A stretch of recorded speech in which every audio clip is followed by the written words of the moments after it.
we have completed RPC model. Also, we have completed transparency of RPC. Also, we have completed implementing RPC mechanism. In that RPC mechanism, we saw the what is the stub, what is the client stub, what is server stub, what is the RPC runtime.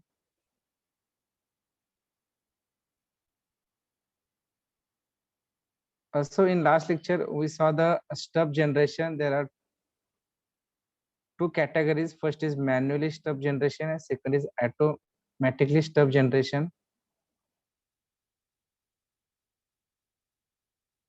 Next, in last lecture, we saw the RPC messages. There are two types of messages: call messages and reply messages. Also, we saw the call message format, reply message format. Okay, in the last lecture, we saw the marshalling arguments and results.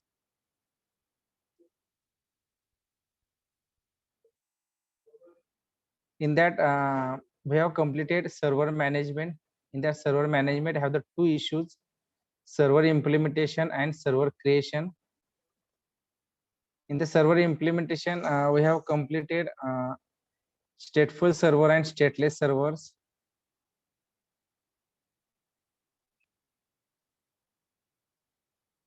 Also, in the last lecture, we have completed server creation semantics.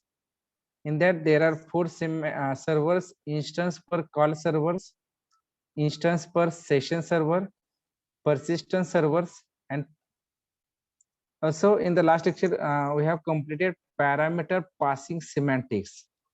Already you know there are two semantics: call by value and call by reference. Okay, up to parameter passing semantics, we have completed this part. Okay, today I will start the next point: call semantics.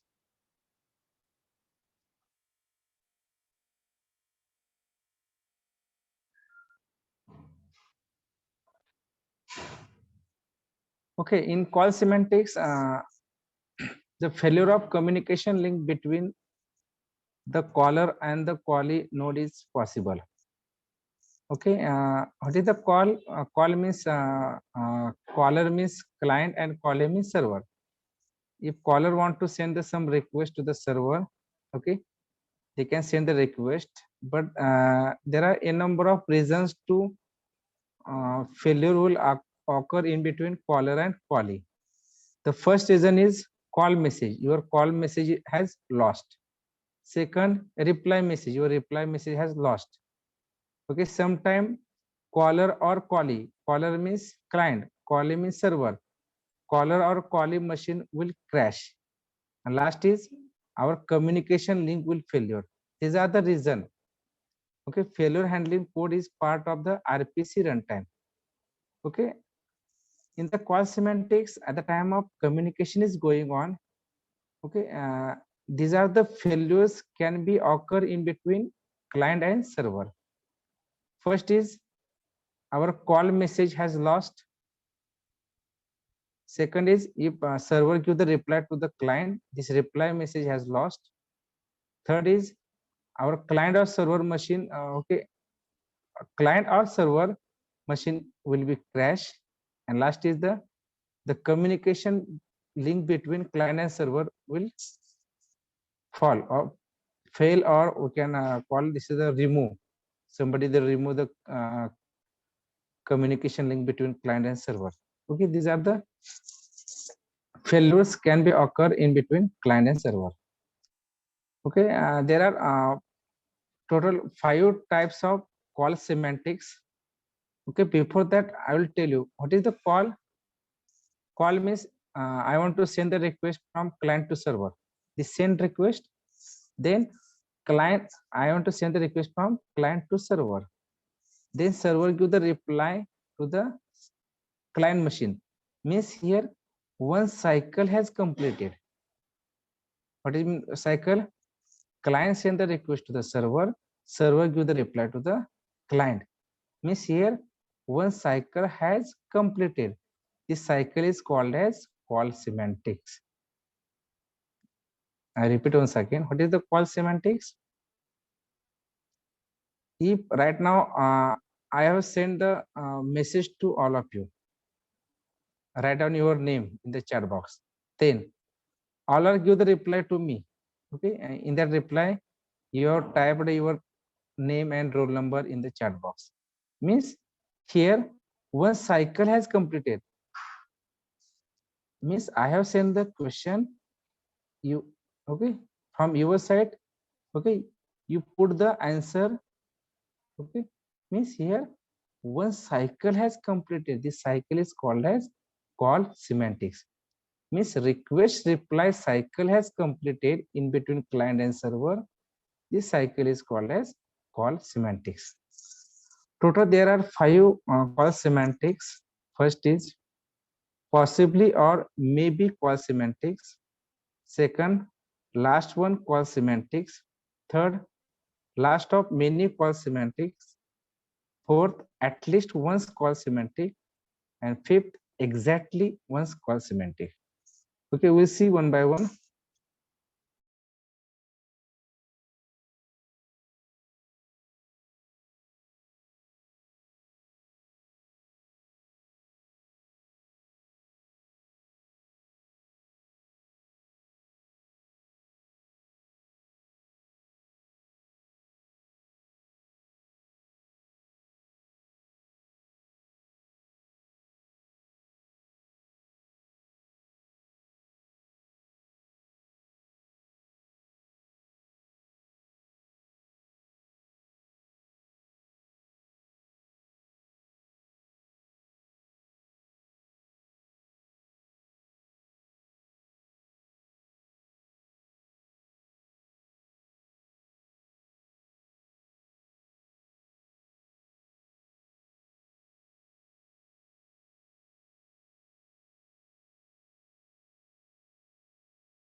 Okay, first call semantic is possibly or maybe call semantic.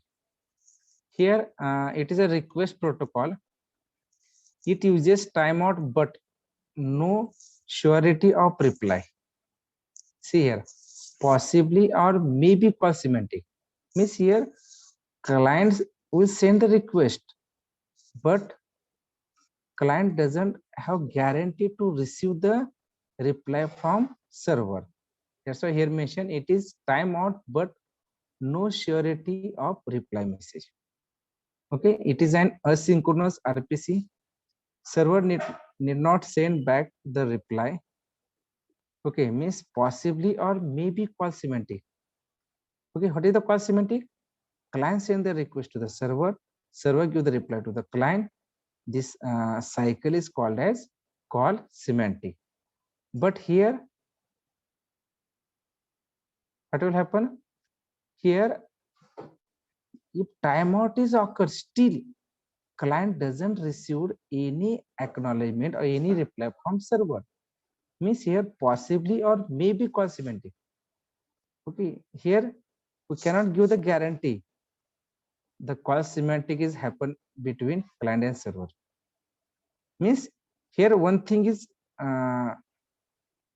the client send the request, but here you cannot give the guarantee server will send the reply message to the client or client receive this reply message within the time period. That's why here the first call semantic name is the possibly or may be call semantic. See, second is last one call semantic. Okay, I will send the request reply protocol here.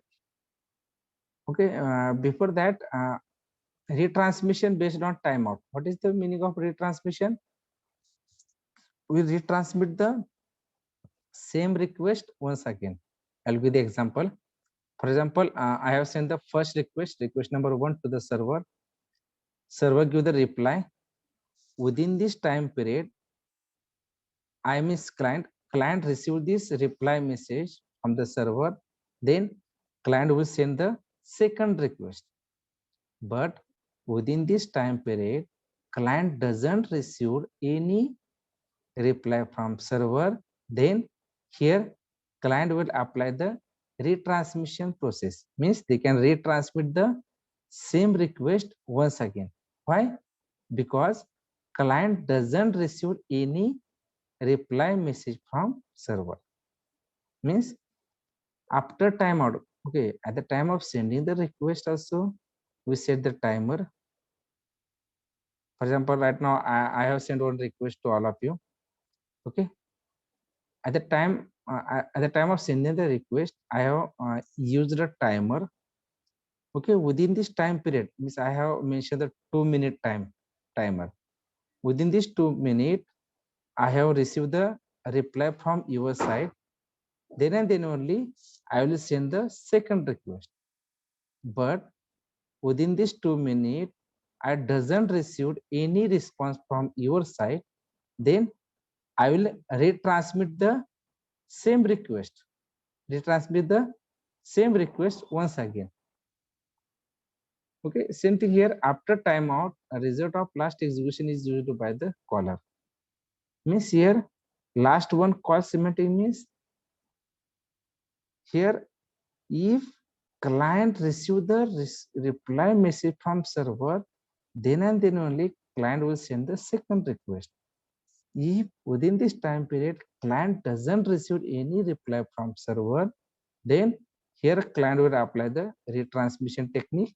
They can retransmit the same request once again. This is called as last one call semantic. But in the call semantic, your cycle must be completed. Request reply cycle must be completed. Next is last of many call semantic. Last of many call semantic.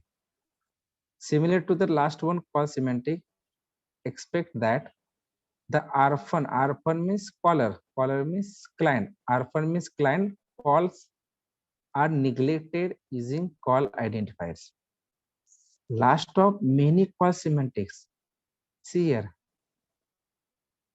For example, I have sent the one request, I got the reply. I will send the second request, got the reply. Third request, got the reply. Fourth request, got the reply.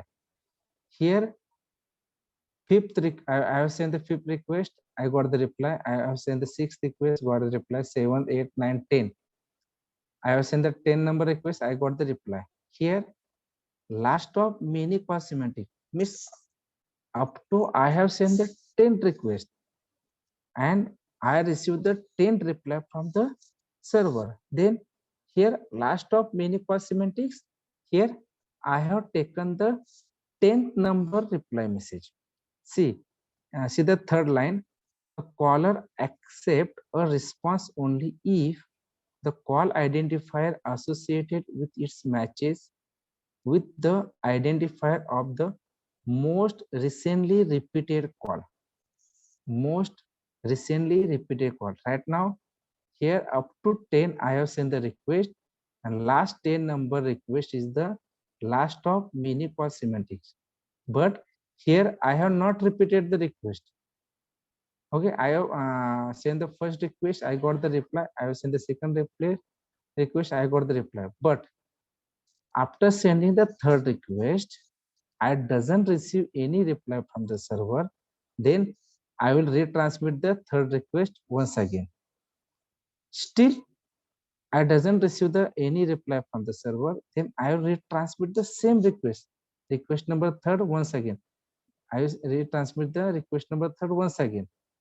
But in the last moment, after 1 hour, I got the reply from server.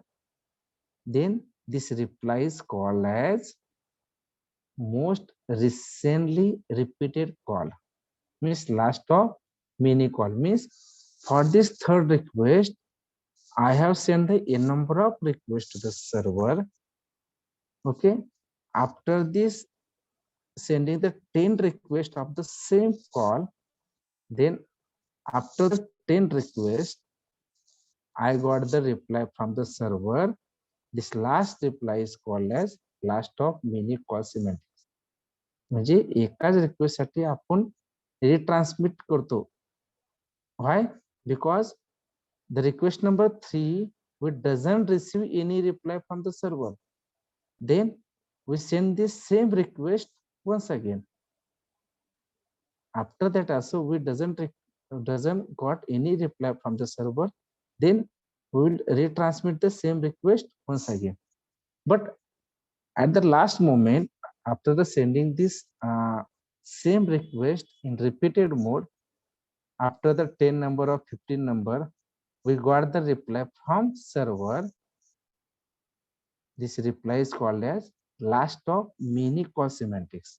This is the last reply. But before that, we had sent the many request. That's why here this is called as last of many call semantics. Next is at least one call semantics. It guarantees that the call is executed one or more times, but does not specify which result are returned to the callee.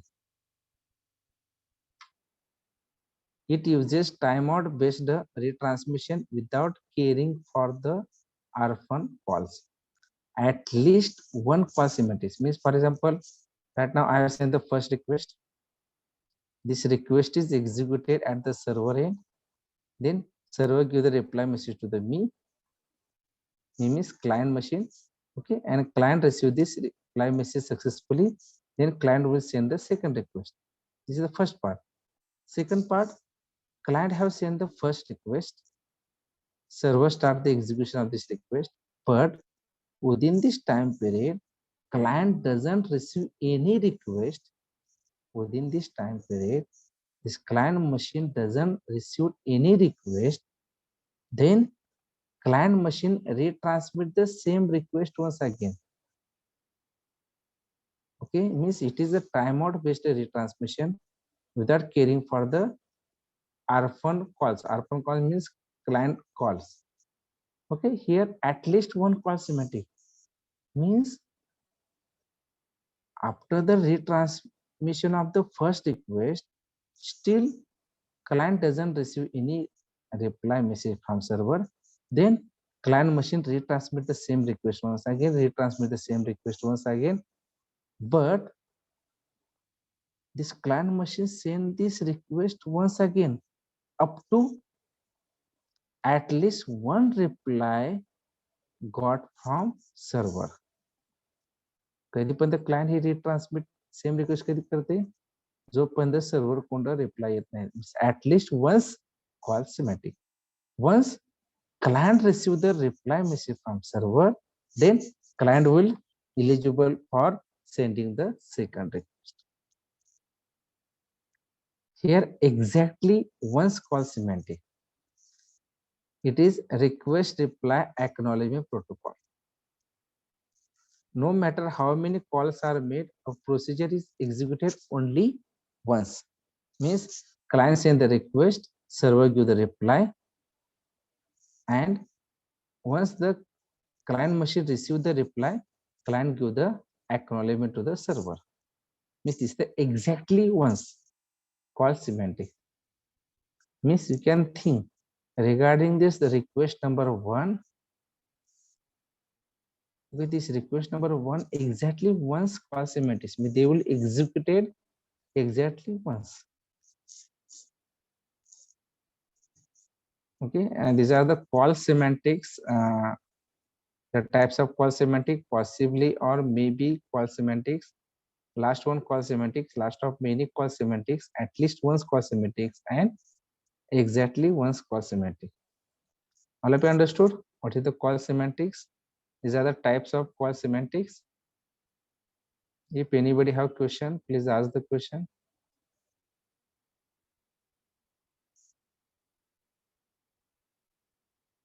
We'll move to the next part, communication protocol for RPC. Communication protocol for RPC. There are 4 types of communication: request protocol, request reply protocol, request reply acknowledgement reply protocol. Okay, we'll see one by one. First is request. What is meant by request? Who will send the request? Client send the request to the server. Okay, this is the request, means R protocol. See here, client send the request to the server, and at the server end, they can start the execution of that particular request. What is reply?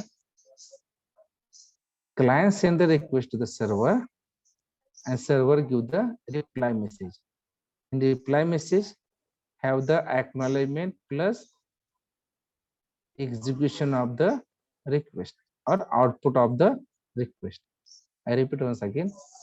In the reply message, have acknowledgement plus output of the request. Means client send the request from client to server, server give the reply to the client machine. Third is request reply acknowledgement protocol, means RRA protocol.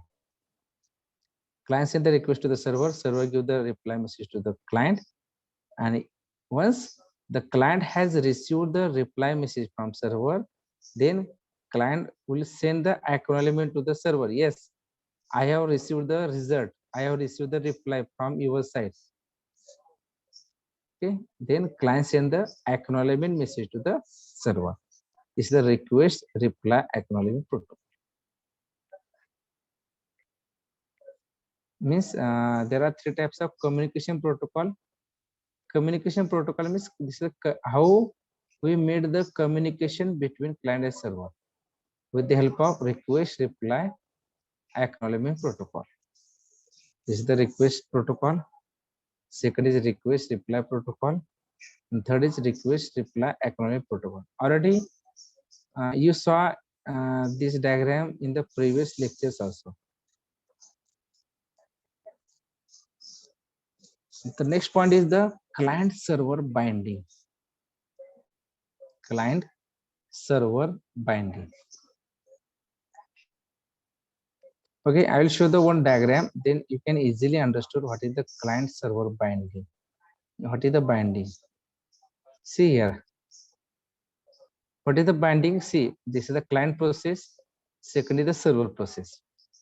In between client process and server process, one agent is there. This is called as binding agent.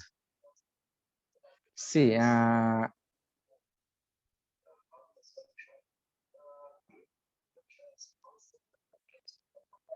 of you see this diagram. Client process, server process, and we need the binding agent.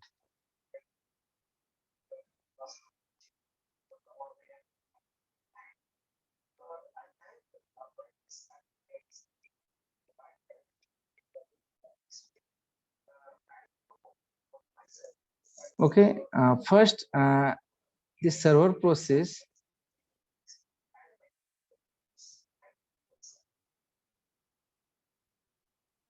First, the server process register itself as binding agent. Means here, this server is act like binding agent. Here, the server process register itself with the binding agent. Why? Because this client process want to communication with server, but this client process cannot directly communicate with server because this client machine does not know where is the server location. Then this client machine first contact to the agent, and through this agent they got the location of the server. I repeat once again. Okay, in your real time, okay, at the time of creating the 4-wheeler or 2-wheeler license, You cannot directly contact to the RTO person. First, you meet to the agent. Through this agent, okay, we'll start the processing. Same here. This client machine doesn't know where is the server. Then what will do? First, this client machine has contacted to the binding agent. Okay, at the time of contacting, the client send the request. I doesn't know the location of the server. Please send me the location of the server because I want to communicate with server. Okay, before that, this server process, see one number. The server register itself with the binding agent. Then the client requests the binding agent for the server location. See in the second, this client process request the binding agent for the server location. Then the binding agent returns the server location information to the client. Binding agent will provide the server location to the client. Then the client called the server, means then client send the request to the server give the reply to the client. Okay, before communication, this client machine doesn't know the location of the server. Then what will do? This client machine approaches to the binding agent. Please tell me the location of the server. Then this binding agent provide the location of the server. Then after that, this client process send the request to the server for communication. Got it? What is the exact use? What is the exact use of binding? Binding agent in real time. Everywhere have the agent. Without agent, our work cannot be proceed. See, you go to the Tehsil office or you go to the RTO office. First, you must contact to the agent. Okay, through agent, your work will be progress. Okay, same thing, because this agent will give the exact location. Same thing here, client machine doesn't know the location of the server. Through this agent, this client machine know where is the server. This is called as binding agent. Our topic name is client server binding. How client bind with server with help of this binding agent. Got it? See the issues for client server binding process. How does a client specify a server to which is want to get bound? How does the binding process locate the specified server? When it is proper to bind a client to a server, is it possible for a client to change a binding during execution?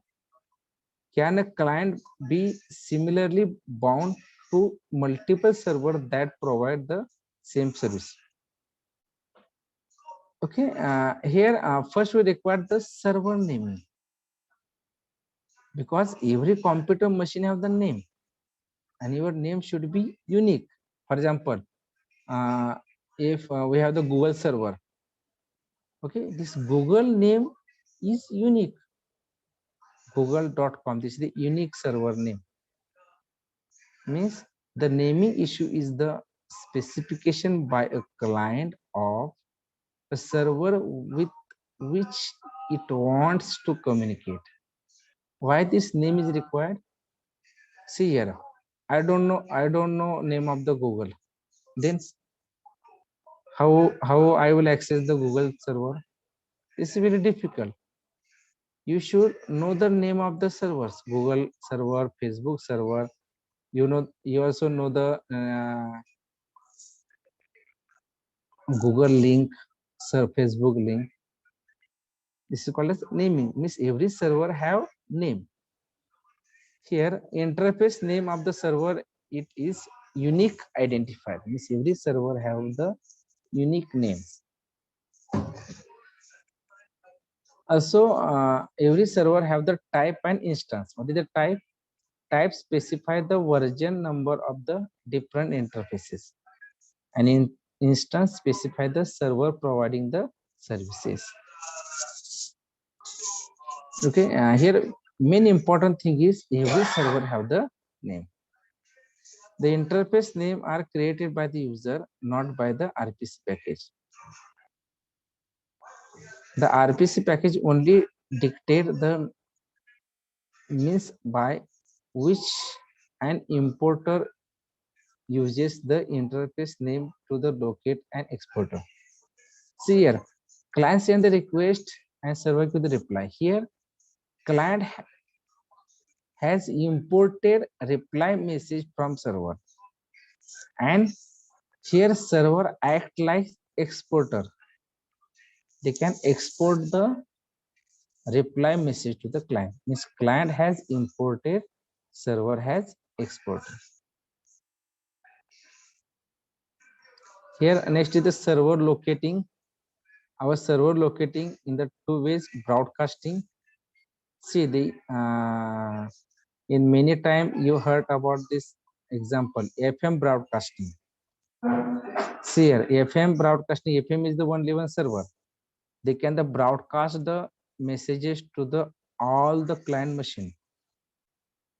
Means the server location is available on the single place, and they can broadcast the messages to the all the clients under this network. The second is binding agent, or already I have shown this figure. Okay, this is broadcasting, and next is the binding agent. Here I already given this diagram. What is the binding agent? Next, advantages and disadvantages of this binding agent. Advantages are support multiple servers having same interface type. Okay, yeah, here interface type means, but there are multiple server having the different name, because here name should be unique, but they have the interface type. These will be same. Client requests can be spread evenly to balance the load. See here, if two servers have the same name, then this is very difficult to the client. Okay, this client want to communicate with Google server, and in front of this client have the two Google server have the same name. Then what will do? Here confusion will occur. Overcome this problem, here in the server naming, we are using the uniqueness. This is the main advantages of this binding. Disadvantages: the overhead involved in binding client to server is large and becomes significantly when many client processes are short-lived. Here, server life is the long life, but our client life is the short. Then if client before start the communication with server, they can send the request to the binding agent, but after 1 day or 2 day, this binding agent give the reply to the client, but at the client end, the client is not available because the client life is short. The binding agent must be robust against failure and should not become a performance bottleneck. Here solution is a distributed binding function among several binding agents. Means we can distribute, because in the client end, this is the not single client. They have the 1 billion clients they want to communicate with server. Then all this 1 billion client, they send the request to the binding agent. But at the binding agent, if only one binding agent is there, then this is very difficult for that binding agent to give the reply to the client. That's why distribute binding function among several binding agents and replicate the information among them. Okay, up to that, we saw this how client machine communicate with the server through this binding agent. So we saw the what is the broadcasting. Already I have given the example of FM broadcasting. Next is binding time. There are three main types of timer. First is the compile time, link time, and call time. Binding at compile time, server network address can be compiled into client code. Server network address can be compiled into client code. Already you know the compile time and run time.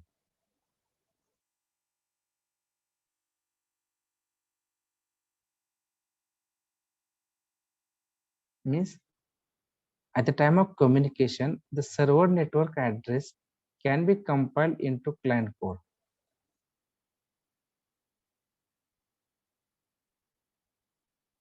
Means here client have sent the request to the server. At the server end, the execution is going on.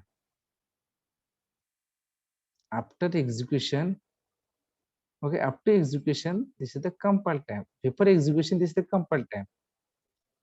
At the time of execution and give the reply to the client machine, this is called as runtime. Compile time means client send the request to the server. At the server end, they will check all the procedure is available or not. Yes, this is available. There is no problem. Then at the runtime means at the server end, they start the execution of the request and give the reply to the client machine.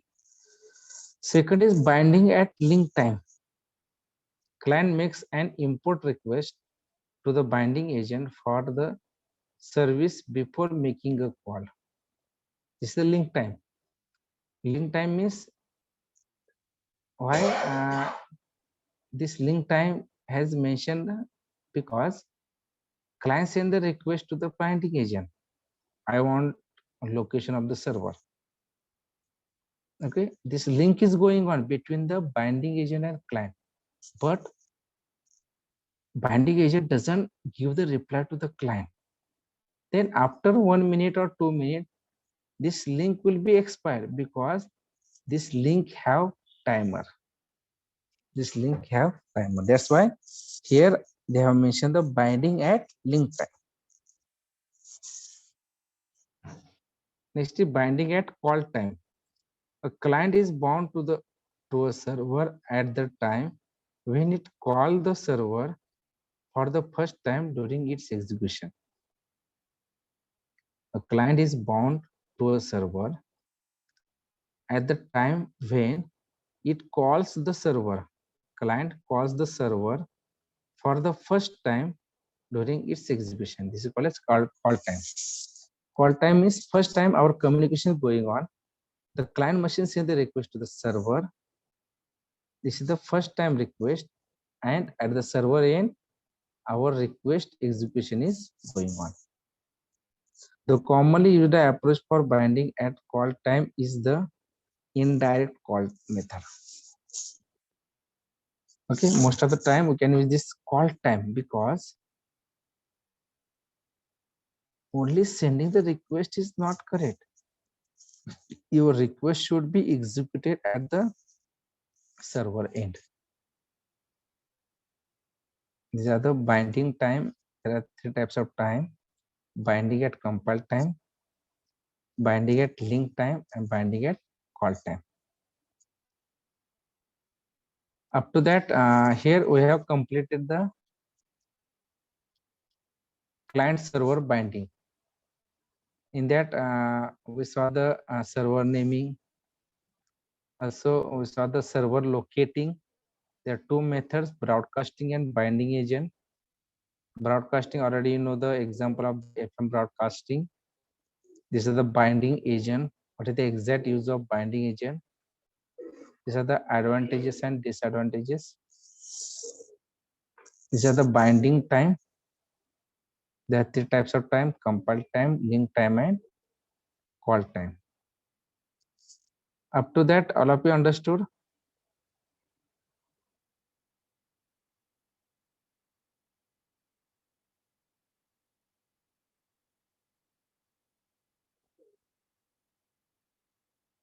All of you understood?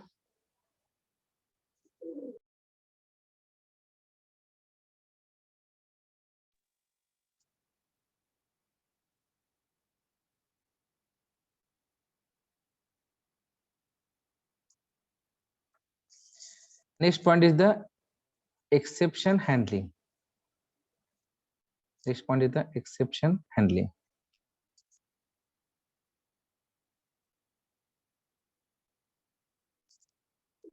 Here, there are two types of exception handling. First is the communication failure exception and remote process exception. We see the one by one. First is the in the communication failure exception. The example is complicated call. Complicated call. What is meant by complicated call? The RPC involving long duration call or large gap between calls. What is meant by complicated call? Our call means one cycle. Client send the request, server give the reply. This is the one cycle is called as call, one call. But here the call duration is long or large gap between call number 1 and call number 2. There is the large gap between the call number 1 and call number 2. Then it is very difficult. Okay, this is called as complicated RPC. See, I repeat once again. What is meant by complicated RPC? I have sent the request to the server and server doesn't give the reply. Then I will retransmit the request. Server doesn't give the reply. I will retransmit the request. I will retransmit the same request. I will retransmit the same request. Here, long duration call has happened. And second is large gap between the second call. Second call means large gap between the first request and second request.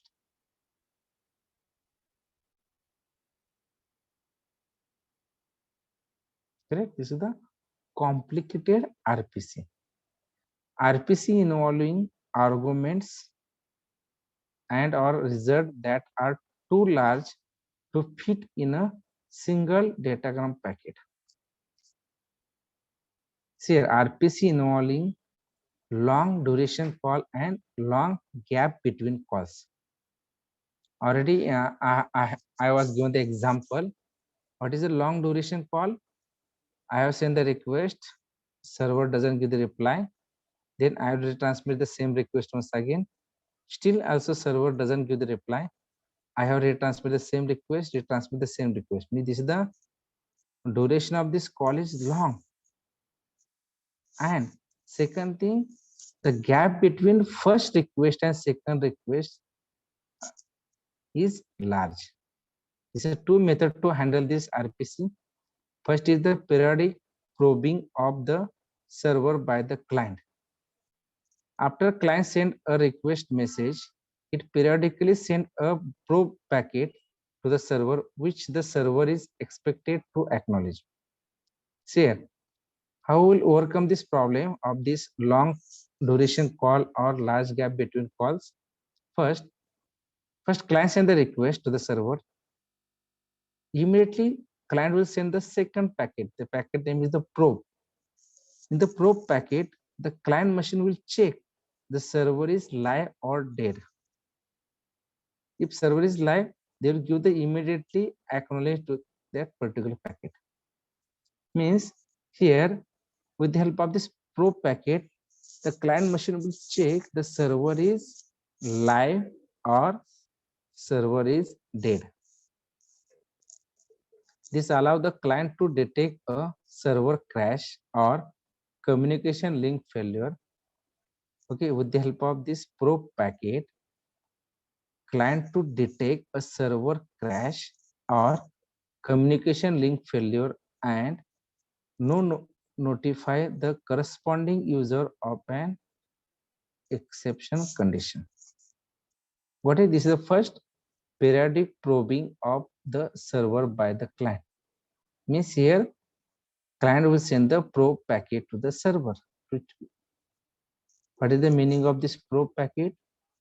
They will check the server machine is working or not. A server machine is crashed, server or communication link is failed. Okay, they will check.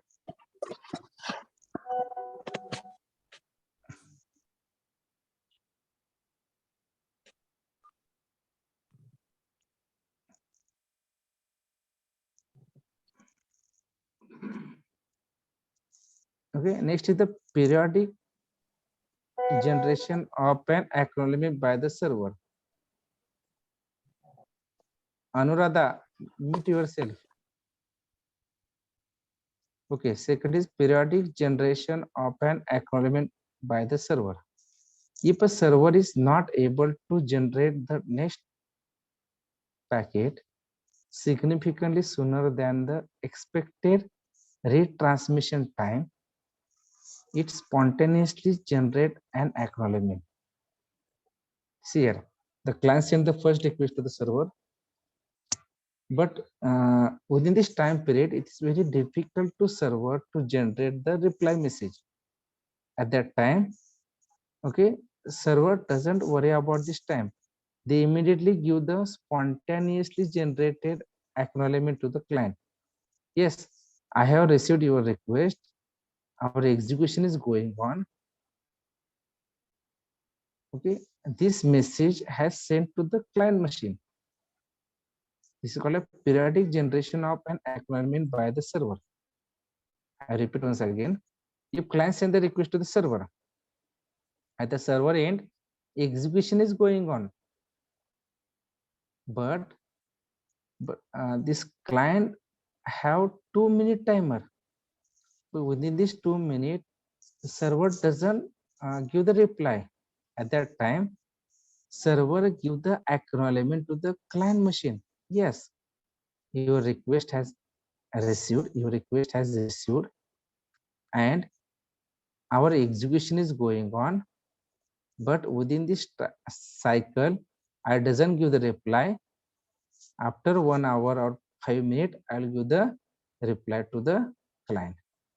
In that acknowledgement message, they will give the answer. Means here, what will happen? The client know that server is live and the server end execution is going on. These are the two methods to handle this RPC.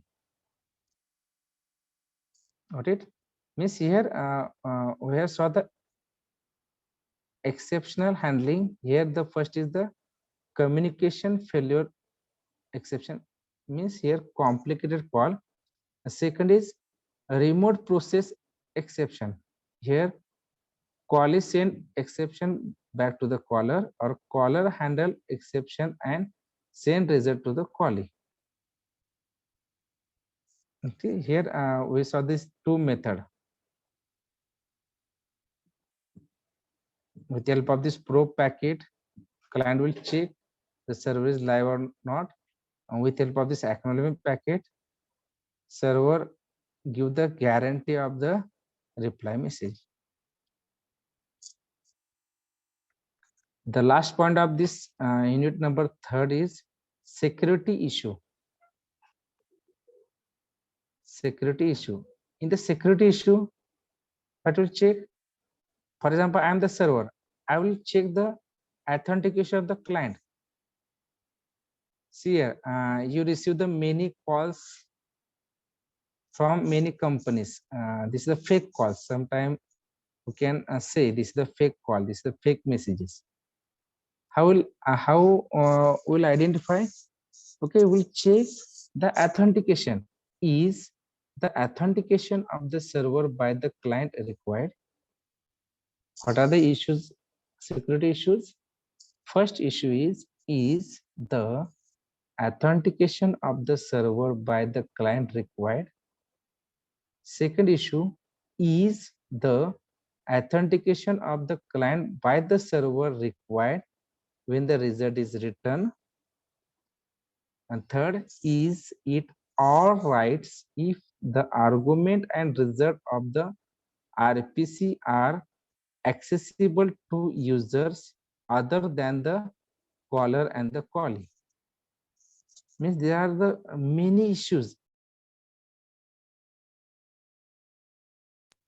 but main issue is at the time of receiving the request from client, the client machine is authenticated or not. Also, at the time of receiving the reply message from server,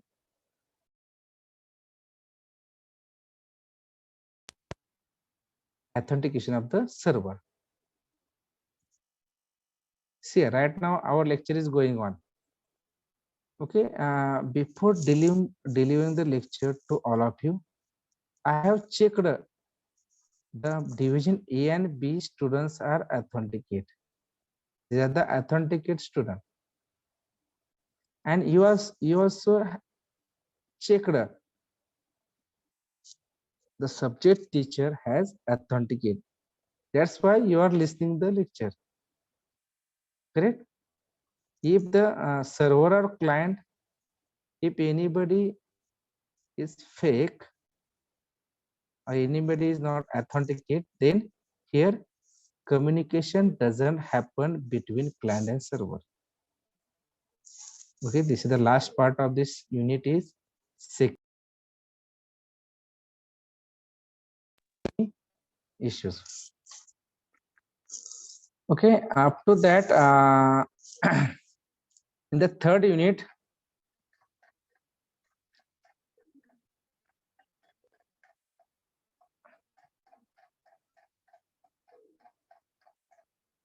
see, unit number 30 is the remote procedure calls. In that unit,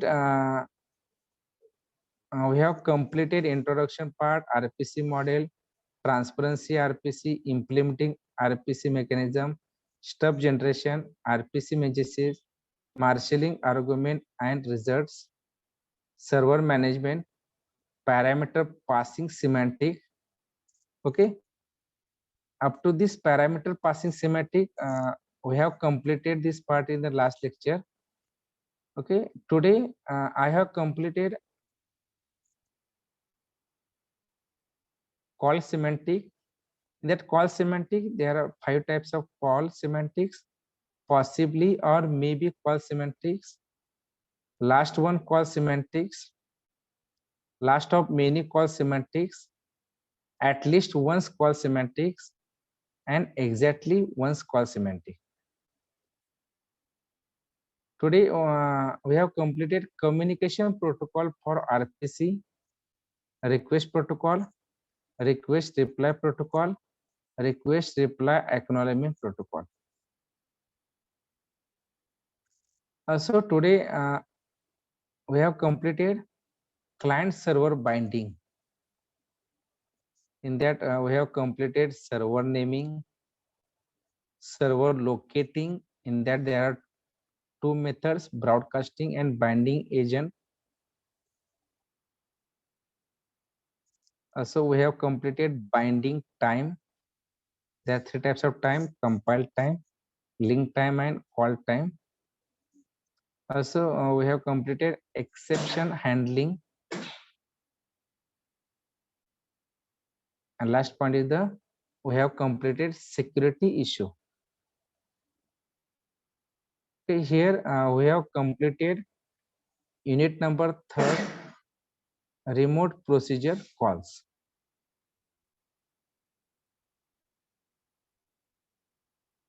If anybody have any question, please ask the question. Up to that, we have completed total 3 chapters. Chapter number 1, 2, 3 means we have completed 3 units. Unit number 1, 2, and 3. Up to that, anybody have any question?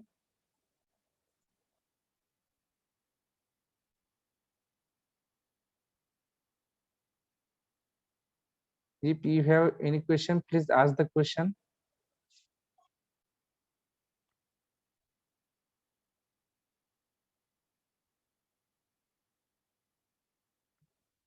Okay.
Okay. We'll start the next unit. Unit synchronization in distributed system. Synchronization in distributed system. In our subject, have total 8 units. First session have 4 units. Second session have 4 units. The unit number 4 is the synchronization in distributed system. The syllabus are introduction, process migration, thread, clock synchronization, event ordering, election algorithms, distributed.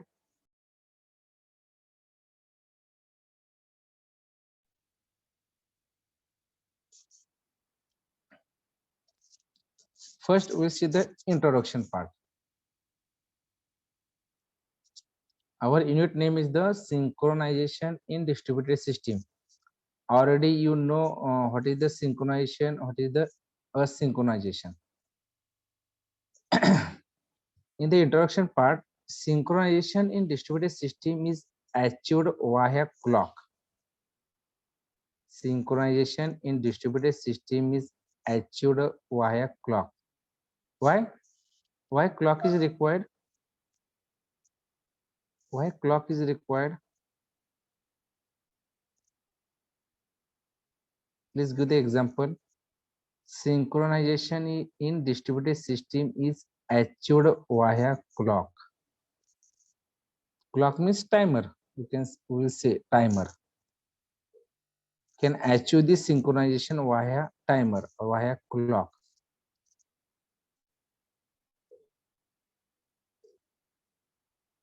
See, in the last unit, I was given the example. For example, I have sent one. For example, I have put one question in the chat box. I have given the 2 minutes to solve this question. Then within this 2 minutes, from your end, you put the answer in the chat box. Okay, before 2 minutes. But here, I doesn't give any time limit. I have put the question in the chat box, and I doesn't mention any time limit. Then in your end, right now, in your end, you doesn't give the answer. First thing, you are not concentrate on that particular question. There are a number of reasons are there. Why? Because I have not mentioned the time. Means in your end, you will think will give the answer after 2 hours, after 3 hours, after 5 hours. Because here there is no restriction of the time. There is no restriction of the time. That's why here communication between you and me is not proper way. Is not proper way, because I asked the one question to all of you, and after asking the question, I doesn't give the time period. Then your end, somebody is sleeping mode, somebody is doing his own work. Okay, they cannot concentrate on that question because there is no time period. There is no timer. Okay, after 1 hour, 2 hour, then you will give the reply to the me. But in my end, okay, I am in the idle condition. Means here communication between you and me is going on, but this is not a proper way. Okay, overcome this problem in the communication protocol. We are using the synchronization. Okay, and in synchronization in distributed system is achieved via clock. Means if you send any request to the server, at the time of sending the request, you mention the time period. Then server, after receive the request from client at server end, server first analyze for that request. The client have given the 2 minutes. Then within this 2 minutes, server do the execution and give the reply to the client. Means here proper communication is going on, synchronization is going on in between client and server via clock. The physical clock are used to adjust the time of nodes. Each node in the system can share its local time with other node in the system. The time is set based on UTC, Universal Time Coordination. UTC is used as a reference time clock for the node in the system. See, right now, everybody are using the mobile. Okay, everybody have the different mobile companies. Okay, same thing. Everybody's are accessing the internet via with the help of the Jio SIM card, Airtel SIM card. But see, right now 1:48 p.m. This is the time. Everybody have the same time. All of you check in your mobile. Right now, timing is 1:48 p.m. Why? Because this is the universal time, and all are accessing the internet. This is the internet time of our India, 1:48 p.m. Because this is the synchronization. See, right now 1:49 p.m. Right now in my mobile, show me the timing is 1:49 p.m. Check all of you. Your mobile also shown the time is 1:49 p.m. because I and you means all are accessing the internet. All are accessing the internet, correct? And this timing is displayed from internet. Your mobile timing has displayed. They will take this timing from internet. Means with help of this timing, we start the communication between each other. The clock synchronization can be achieved by two ways, external and internal clock synchronization. The clock synchronization can be achieved by two ways, external and internal. The external clock synchronization is the one in which an external reference clock is present. It is used as a reference and the node in the system can set and adjust their time accordingly. External clock synchronization is the one in which an external reference clock is present. External reference clock is present. For example, right now I have mobile and computer machine.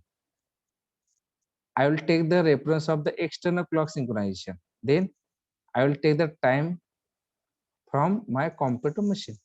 Right now I am accessing the mobile and I have the external devices. The device name is the computer.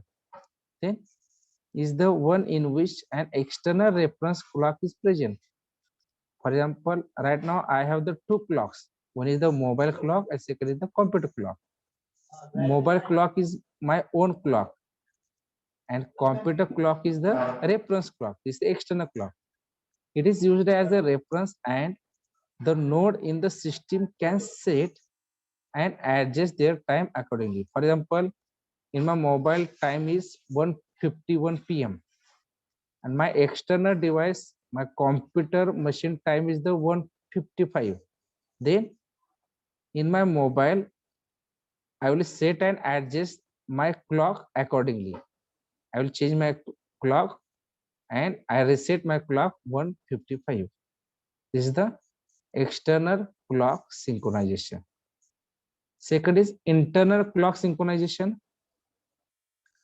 Internal clock synchronization is the one in which each node share its own its each node share its time with other nodes and all the nodes set and adjust their time accordingly.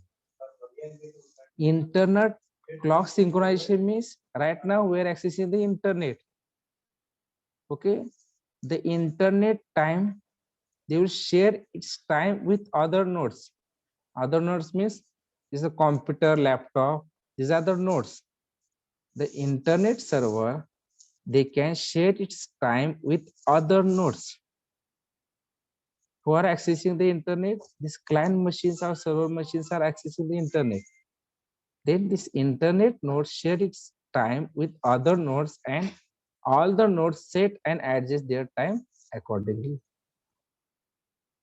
What is the difference between external and internal? External means right now I have computer machine and mobile. Mobile is my internal and computer machine is the external. Then I will take the reference of the external machine. I will check the external machine clock and I have changed my internal machine clock. I will take the reference of external machine. What about the internal clock synchronization? In internal clock synchronization, one main server is there. Under this server have the number of client machine. Then the server machine share its time with other nodes. Other nodes means client nodes. And all the client nodes, they can set and adjust their time accordingly. This is the difference between external clock synchronization and internal clock synchronization.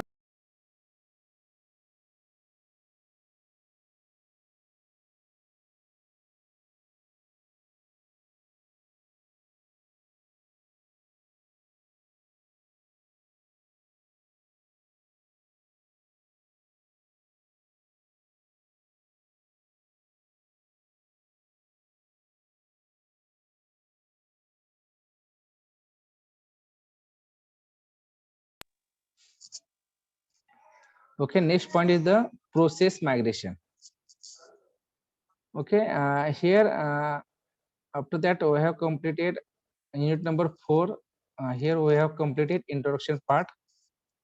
This process migration we will take in the next lecture. Okay, all of you give your synopsis presentation.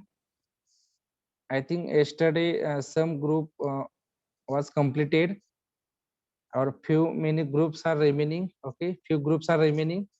Today you have the you have the slot 2:30 to 4:30. Okay, don't miss. Okay, those are remaining groups. Also, you should complete your synopsis presentation today itself. Those group have the today's schedule. Okay, this group also you must complete your synopsis presentation today itself.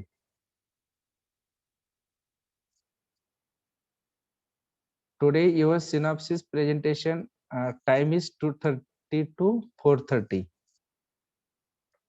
Okay, apart from this, if you have any question,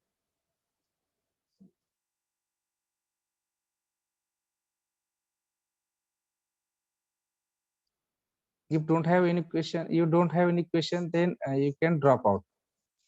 Okay, we will stop here. This process migration we will take in the next lecture.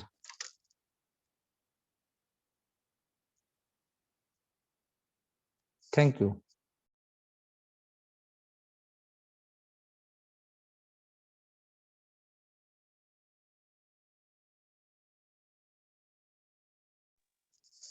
Your attendance is auto recorded. That's why don't mention, don't type your roll number in the chat box. Your attendance is auto recorded. But please check your name. Your name should be like division underscore roll number underscore name of student. Digvijay Khalate. You check your name. Harshvardhan Deshmukh. You rename your name. Digvijay Khalate. You rename your name. Harshvardhan Deshmukh. You rename your name.